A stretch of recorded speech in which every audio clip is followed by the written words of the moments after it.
آج اس خوبصورت دن کے اختتام پر جس میں آپ میرے ساتھ ہیں، مجھے آپ سے ہانم چاہیے۔ آپ میرے لیے سب سے بڑا تحفہ ہیں۔ مجھ سے شادی کریں گی مس ہانم؟ حشام نے گویا دھماکہ کیا تھا۔ ہانم اپنے پیلے پڑتے چہرے کے ساتھ اسے دیکھ رہی تھی۔ اسے حشام سے اس بات کی امید نہیں تھی۔ یہ کیا کہہ رہے ہیں آپ؟ ہانم جیسے خواب سے جاگی تھی، وہ ایک جھٹکے سے کھڑی ہوئی۔ میں چاہتا ہوں آپ کو اور شادی کرنا چاہتا ہوں۔ حشام نے بھی اٹھتے ہوئے اپنی بات دہرائی تھی۔ بس کریں آپ، ہانم نے ہاتھ اٹھا کر منع کرتے ہوئے کہا۔ آپ نے سوچا بھی کیسے ایسا؟ ہانم کا چہرہ غصے سے سرخ ہو گیا تھا۔ آپ اچھے انسان ہیں، لیکن مجھے آپ میں دلچسپی نہیں ہے اور نہ کبھی تھی۔ لیکن مجھے لگا کہ حشام کا دل ڈوبا تھا، اور اگر میں نے مسکرا کر بات سن لی آپ کی تو میں آپ میں دلچسپی لینے لگی ہوں۔ یہ لگا تھا آپ کو؟ ہانم کا لہجہ کاٹدار تھا۔ حشام حیرت سے اسے دیکھ رہا تھا۔ اتنی تلخی آرجے کے لہجے میں ہوا کرتی تھی۔ اگر لڑکی مسکرا کر بات کر لے تو مردوں کو ایسا کیوں لگتا ہے کہ وہ لائن پر آ گئی ہے؟ شدت جذبات سے ہانم کی آواز کانپ رہی تھی۔ اب کی بار حشام کا چہرہ سرخ ہوا تھا۔ اسے امید نہیں تھی کہ ہانم اس طرح ری ایکٹ کرے گی۔ پلیز ہانم، اس طرح کے الفاظ مت استعمال کرو، حشام نے التجا کی تھی۔ ہانم نے آنکھیں میچ کر ایک گہری سانس لے کر خود کو نارمل کرنے کی کوشش کی تھی۔ دیکھیں آپ بہت اچھے ہیں، لیکن جو آپ چاہ رہے ہیں ویسا کبھی نہیں ہو سکتا۔ اب کی بار ہانم نے نرم لہجے میں کہا تھا۔ لیکن کیوں؟ کیا کمی ہے مجھ میں؟ یا پھر کسی اور کو پسند کرتی ہیں آپ؟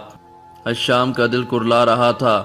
اس نے کبھی سوچا نہیں تھا کہ اس جیسی شخصیت کا مالک جب کسی کو پرپوز کرے گا تو اسے آگے سے اس طرح کی باتیں سننے کو ملیں گی۔ کوئی کمی نہیں ہے آپ میں، اور نہ میں کسی اور کو چاہتی ہوں، لیکن میں کسی انسان سے رشتہ نہیں بنا سکتی جو مجھے ایک ایسے شخص کی یاد دلائے جس سے میں نفرت کرتی ہوں، ہانم نے صاف لہجے میں کہا تھا۔ حشام ایک گہری سانس بھر کر رہ گیا تھا۔ اس سے پہلے حشام کچھ کہتا سڑک کنارے ماہی کی گاڑی آ کر رکی تھی۔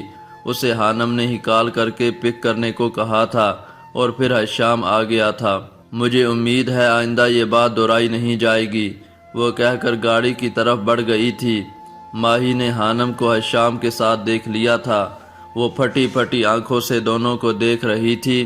اس نے کبھی خواب میں بھی نہیں سوچا تھا کہ وہ دونوں ایک ساتھ ہوں گے۔ حشام خاموشی سے اسے جاتے دیکھ رہا تھا۔ گاڑی کا شیشہ نیچے کیے ماہی حیرت اور خوف کے تاثرات سے اسے ہی دیکھ رہی تھی۔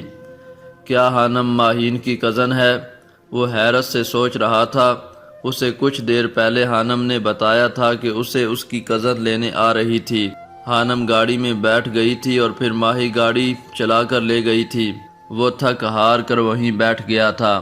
کتنا خوش تھا آج وہ، اور کیا ہوا تھا اس کے ساتھ؟ وہ مضبوط اعصاب کا مالک تھا، لیکن اس نے اپنے اندر دل کو روتے محسوس کیا تھا۔ شاید وہ جان نہیں پایا تھا کہ اس کا رویہ ماہی کو کتنی تکلیف دیتا تھا۔ سب ختم ہو گیا تھا۔ وہ اچھے سے جانتا تھا ہانم کی نہ کبھی ہاں میں نہیں بدلنے والی۔ آپ دکھا تو رہے ہیں دل، مگر خیال کیجئے گا خدا کو پتہ ہے۔ تم حشام کو کب سے جانتی ہو ہانم؟ ماہی کی آواز پر ہانم نے چونک کر اسے دیکھا تھا۔ کافی سالوں پہلے پاکستان میں ملاقات ہوئی تھی، لیکن جان پہچان ابھی کچھ دن پہلے یونیورسٹی میں ہوئی ہے، ہانم نے صاف صاف بتا دیا تھا۔ ماہی کا دل دھڑک رہا تھا۔ آج ان کا برتھ ڈے تھا۔ ماہی کا سوال تھا۔ ہاں، ہانم بس اتنا ہی کہہ پائی تھی۔ وہ حشام والے موضوع پر بات نہیں کرنا چاہتی تھی۔ اسے سر درد اٹھتا محسوس ہو رہا تھا۔ ماہی کا دل کٹ کر رہ گیا تھا۔ یہ وہ بھی جانتی تھی کہ آج حشام کا برتھ ڈے تھا، اور وہ اسے صبح سب سے پہلے وش کر چکی تھی، لیکن حشام نے اس کے میسیج کا جواب دینا بھی ضروری نہیں سمجھا تھا، اور خود ہانم کے ساتھ کیک کاٹ رہا تھا۔ ماہی نے آنکھوں میں آئی نمی کو مشکل سے اندر کی طرف کھینچا تھا۔ لیکن تم اسے کیسے جانتی ہو؟ اچانک ہانم کو احساس ہوا تو اس نے پوچھا تھا۔ بابا کے بزنس پارٹنر کا بیٹا ہے۔ کچھ دن پہلے میں اسی کے ساتھ میٹنگ کے لیے گئی تھی۔ ماہی کے لہجے میں نمی سی گھل گئی تھی، جسے ہانم نے صاف محسوس کیا تھا، لیکن وہ کچھ نہ بولی۔ اس نے فیصلہ کر لیا تھا آج کے بعد وہ حشام جبیل کی بات نہیں سننے والی تھی۔ وہ رات حشام کے لیے بہت بری گزری تھی۔ بے شک وہ ایسی باتوں کو لے کر زیادہ جذباتی نہیں ہوتا تھا، بے شک وہ اسے کافی سالوں سے چاہتا آ رہا تھا، لیکن اس کے لیے سب سے زیادہ اہم اس کی ہی بی جان تھی، جو بہت اچھی تھیں اور اس سے بہت پیار کرتی تھیں۔ محبت کے معاملے میں زبردستی نہیں چلتی، یہ بات حشام جان چکا تھا۔ وہ جیسے ماہی کو اپنا نہیں سکا، ویسے ہی حانم نے اسے اپنانے سے انکار کر دیا تھا۔ دل تو ٹوٹا تھا اس کا جیسے وہ ماہی کا توڑتا، لیکن اس سے رویا نہیں جا رہا تھا۔ میں نے تمہارے لیے سارا کو پسند کر لیا ہے حشام، وہ بہت اچھی لڑکی ہے اور سب سے بڑھ کر میری اپنی بھانجی ہے۔ بی جان نے گویا بم پھوڑا تھا۔ لیکن بی جان، وہ کچھ کہنا چاہتا تھا، لیکن کیا حشام کوئی اور پسند ہے تمہیں تو بتاؤ، لیکن کیا حشام کوئی اور پسند ہے تمہیں تو بتاؤ، لیکن یاد رکھنا جو بھی پسند ہو مجھے قبول ہوگی، بس وہ سید خاندان سے ہو۔ تم اپنے خاندان کی روایات کو اچھے سے جانتے ہو۔ بی جان کی بات سن کر وہ اذیت سے آنکھیں میچ گیا تھا۔ وہ ہر طرف سے پھنسا ہوا تھا۔ سب سے پہلے تو حانم انکار کر چکی تھی، اگر وہ مان بھی جاتی تو چھوٹے بابا سائیں یعنی سید جبیل کبھی نہ مانتے۔ اسے سمجھ نہیں آ رہا تھا کہ وہ کیا کرے۔ میں کچھ پوچھ رہی ہوں حشام، بی جان کی آواز ابھری تھی۔ مجھے سوچنے کے لیے کچھ وقت چاہیے بی جان۔ کتنا وقت؟ اور بات سالوں پر نہ جائے، میں اب تمہارے سر پر صحرا دیکھنا چاہتی ہوں۔ تمہاری عمر کے سبھی لڑکوں کی شادی ہو چکی ہے، بس ایک تم ہی رہتے ہو۔ بی جان کا انداز حکمیہ تھا۔ وہ رشتوں میں بندہ لڑکا جس کے لیے رشتے اس کی محبت سے زیادہ معنی رکھتے تھے، وہ کبھی بغاوت نہیں کر سکتا تھا۔ یہ بات بی جان اچھے سے جانتی تھی۔ حانم کو امید تھی کہ حشام اسے کبھی تنگ نہیں کرے گا اور وہ اس کی امید پر پورا اترا تھا۔ 2 مہینے گزر چکے تھے، اس کا حشام سے دوبارہ سامنا نہیں ہوا تھا۔ اس کے آخری سیمسٹر کے پیپر بھی ختم ہو گئے تھے۔ وہ اس دن کچھ کتابیں ایشو کروانے کے لیے سٹی لائبریری آئی تھی۔ کافی دیر ڈھونڈنے کے بعد بھی اسے اپنی مطلوبہ کتاب نہیں ملی تھی۔ حانم جھنجھلاتے ہوئے کاؤنٹر پر موجود لائبریرین کے پاس گئی تھی، لیکن جیسے ہی وہ کاؤنٹر پر پہنچی اسے وہاں اپنی مطلوبہ کتاب رکھی نظر آ گئی تھی۔ مجھے یہ کتاب چاہیے، اس نے وہاں بیٹھے لڑکے سے کہا۔ یہ کتاب تو آپ سے پہلے کوئی اور ایشو کروا چکا ہے، لڑکے نے بتایا تھا۔ کس نے ایشو کروائی ہے؟ حانم پوچھ رہی تھی۔ حشام بن جبیل، وہ فون سننے باہر گئے ہیں، لڑکے نے کہتے ہوئے گلاس ڈور سے باہر اشارہ کیا تھا۔ اوکے، میں ان سے بات کر لیتی ہوں۔ حانم باہر نکل آئی تھی۔ اسے حشام فون کان سے لگائے بات کرتے ہوئے نظر آ گیا تھا۔ مسٹر حشام جبیل، جو کتاب آپ ایشو کروا چکے ہیں وہ ام حانم کو یعنی مجھے چاہیے، آپ کو کوئی مسئلہ تو نہیں؟ وہ اس کے پیچھے کھڑی اونچی آواز میں بول رہی تھی۔ حشام کرنٹ کھا کر پلٹا تھا۔ اس نے حیرت سے حانم کو اور پھر گھبرا کر فون کو دیکھا تھا۔ میں وہ کتاب لے لوں؟ حانم نے دوبارہ پوچھا تھا۔ حشام نے فوراً فون بند کیا تھا۔ اس کی اس حرکت کو حانم نے محسوس کیا تھا۔ وہ آج اسے 2 ماہ بعد دیکھ رہا تھا۔ لہجہ وہی حکمیہ تھا۔ آپ کچھ بھی مانگ لے، حشام جبیل انکار نہیں کر سکتا، وہ چمکتی آنکھوں سے کہہ رہا تھا۔ اور کچھ نہیں چاہیے، صرف کتاب۔ آپ آ کر لائبریرین سے بات کر لیں۔ وہ گویا حکم دیتی اندر کی طرف بڑھ گئی تھی۔ حشام مسکرا کر رہ گیا تھا۔ وہ لڑکی حکم دینے کے لیے بنی تھی۔ وقت کیسے گزرتا ہے کچھ پتہ نہیں چلتا، ایسا لگتا تھا جیسے ابھی کل کی بات ہی ہے۔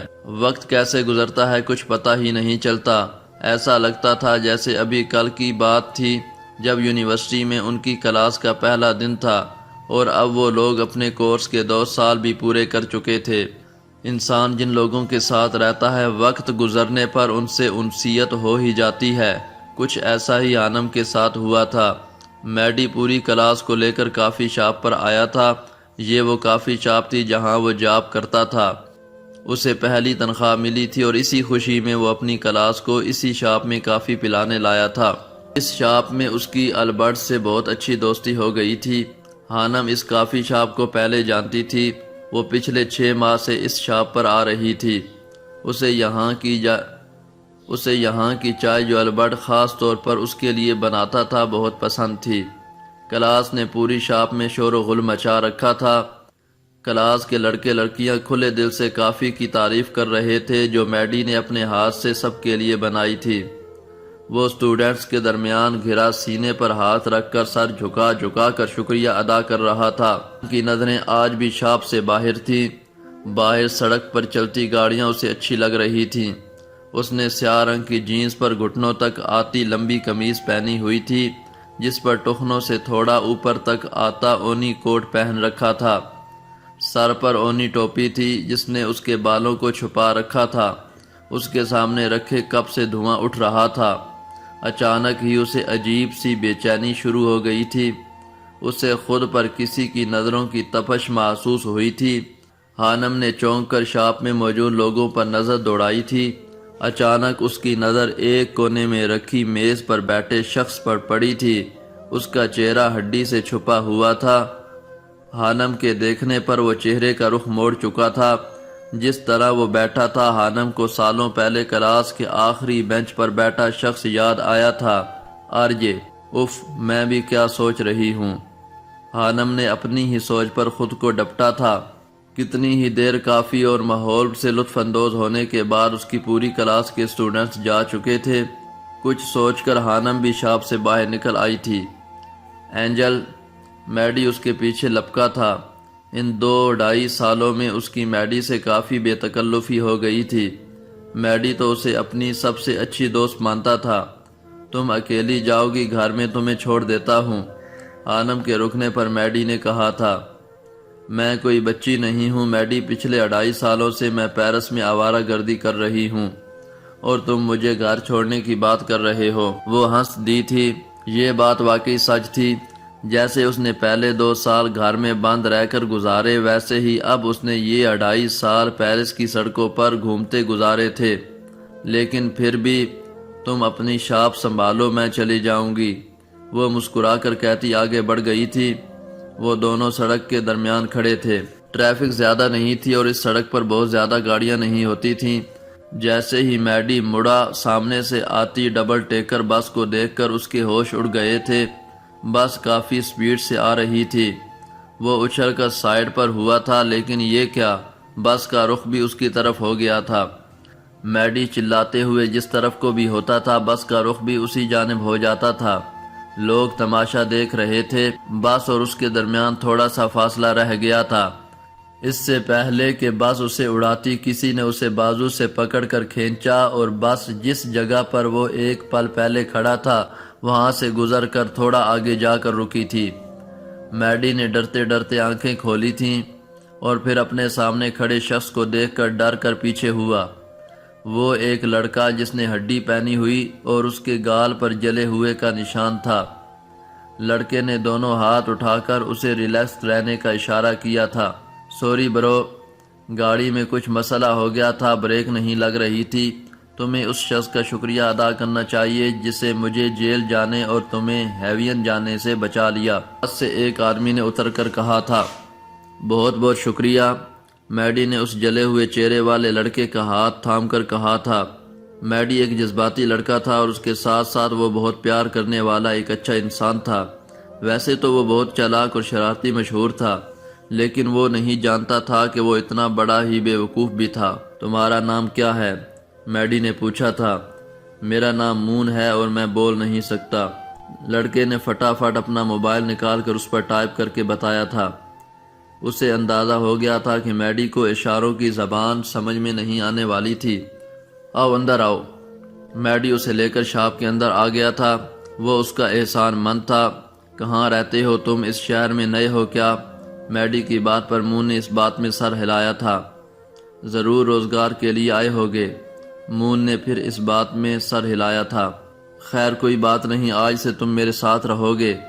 میڈی کی بات سن کر مون کی آنکھیں چمکی تھیں اور پھر اس نے میڈی کا شکریہ ادا کیا تھا، جبکہ میڈی اس کے جلے ہوئے چہرے اور قوت گویائی سے محروم دیکھ کر افسوس کر کے رہ گیا تھا۔ اگلے دن خانم شاپ پر آئی تو میڈی نے اسے سارا واقعہ سنایا تھا۔ وہ ہنس ہنس کر پاگل ہو گئی تھی۔ اینجل تم ہنس رہی ہو، میں مر جاتا تو، میڈی نے خفگی سے کہا تھا۔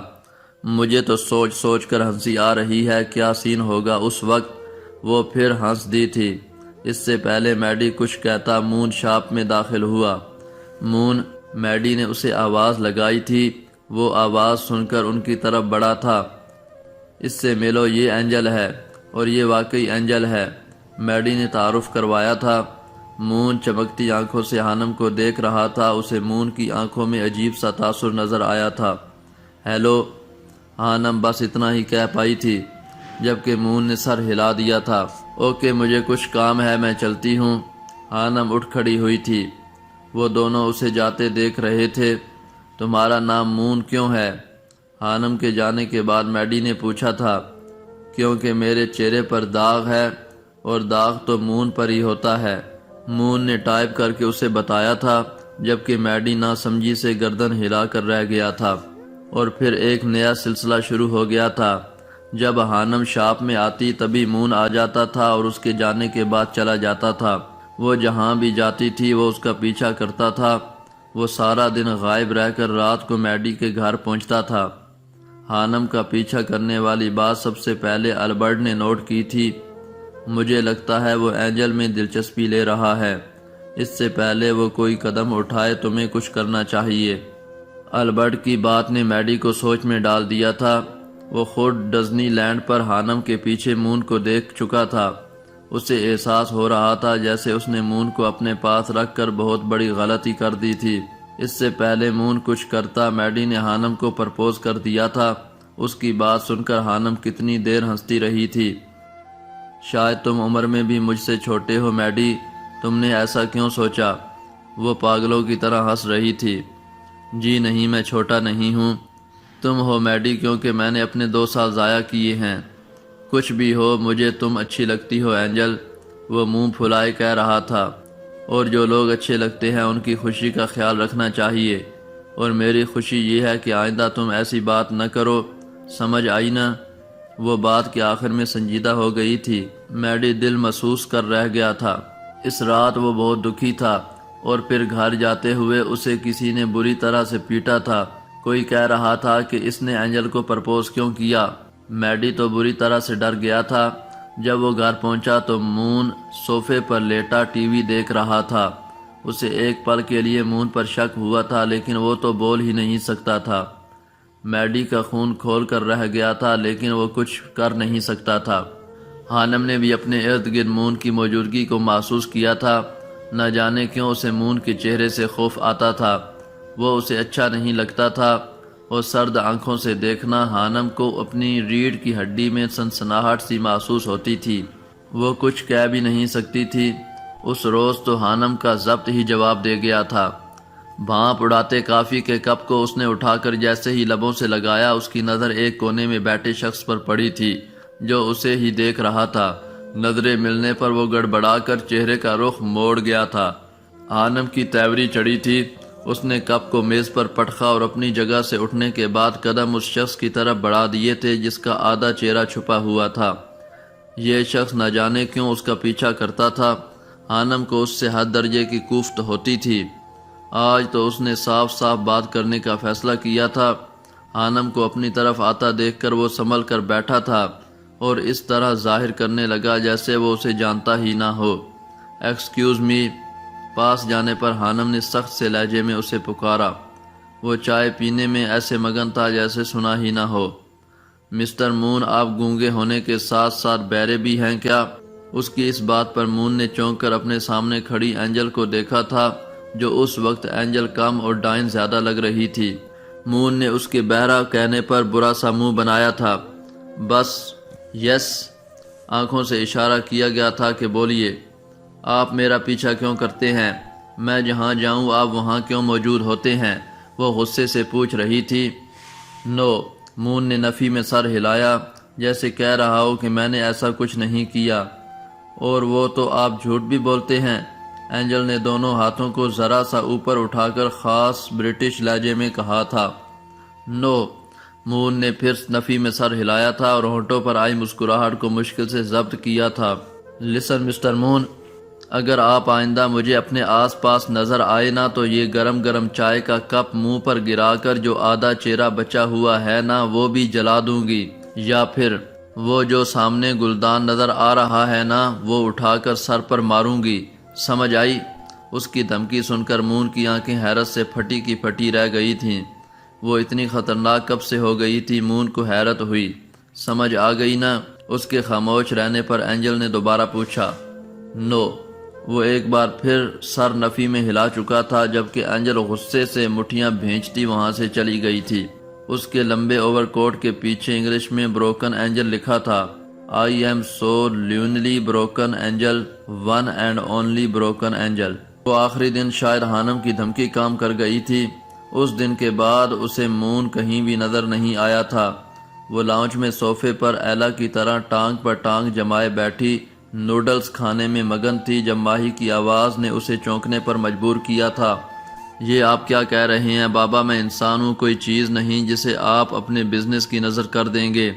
وہ لاؤنج میں ٹہلتے ہوئے غصے سے کہہ رہی تھی، میں یہ شادی ہرگز نہیں کر سکتی۔ میں اپنی پسند سے شادی کرنا چاہتی ہوں، یہ آپ اچھے سے جانتے ہیں۔ یہ ماہی کس لہجے میں بات کر رہی ہے؟ اس نے تو ایسے لہجے میں کبھی انکل سے بات نہیں کی۔ ہانم کو حیرت ہو رہی تھی۔ آپ کا بزنس ڈوبتا ہے تو ڈوبے، میں کسی ایسے انسان سے شادی نہیں کر سکتی جسے میں جانتی تک نہیں۔ وہ اونچی اونچی آواز میں بول رہی تھی۔ لوسی ماں، حلیمہ بھی اور ہانم تینوں حیرت سے اسے تک رہی تھیں۔ آپ ٹھیک سمجھ رہے ہیں بابا، میں بہت بدل گئی ہوں۔ تو میں کیا کروں؟ اگر آپ کی طبیعت خراب ہے میں قربانی نہیں دے سکتی۔ ماہی کی یک طرفہ بات سن کر ہانم کو تو گویا چھو ہی لگ گیا تھا۔ اسے یقین نہیں ہو رہا تھا کہ وہ ماہی ہی تھی جو اس طرح سے بول رہی تھی۔ اگر آپ کو یاد ہو تو آپ کی 2 بیٹیاں اور بھی ہیں، آپ کو قربانی کے لیے میں ہی کیوں نظر آئی ہوں؟ آپ اپنی دوسری بیٹیوں سے قربانی مانگ لیں، مجھے امید ہے وہ انکار نہیں کریں گی۔ ماہی ایک ایک لفظ چبا کر کہتی ہانم پر ایک سرد سی نظر ڈال کر اندر جا چکی تھی، جبکہ ہانم کو تو جیسے سکتہ ہو گیا تھا۔ یہ کیا ہو گیا ہے ماہی کو؟ وہ سوچ رہی تھی۔ اس سے پہلے کہ وہ کسی نتیجے پر پہنچتی اس کے سامنے میز پر رکھا فون بجا تھا۔ ہانم ایک دم چونکی تھی۔ آسیہ بیگم کی کال تھی۔ ہانم نے فون اٹھانے کے بعد سلام کیا تھا۔ میں تم سے کچھ مانگنے جا رہی ہوں ہانی، مجھے امید ہے تم انکار نہیں کرو گی۔ آسیہ بیگم کی آواز میں پریشانی جھلک رہی تھی۔ ہانم کا دل زور زور سے دھڑک رہا تھا، اسے کسی انہونی کا احساس ہو رہا تھا۔ بیٹا ہمدان کے احسانات کا بدلہ چکانے کا وقت آ گیا ہے، تمہیں قربانی دینی ہوگی، کیا تم اس کے لیے تیار ہو؟ آسیہ بیگم پوچھ رہی تھیں۔ امی صاف صاف بات کرے، میرا دل گھبرا رہا ہے۔ کس قربانی کی بات کر رہی ہیں آپ؟ ہانم کو اپنے اندر بول اٹھتے محسوس ہو رہے تھے، جانے آسیہ بیگم اس سے کیا مانگنے والی تھیں۔ جاری ہے کہانی کے ایک خوبصورت پہر کا آغاز ہونے والا ہے، کون کون تیار ہے؟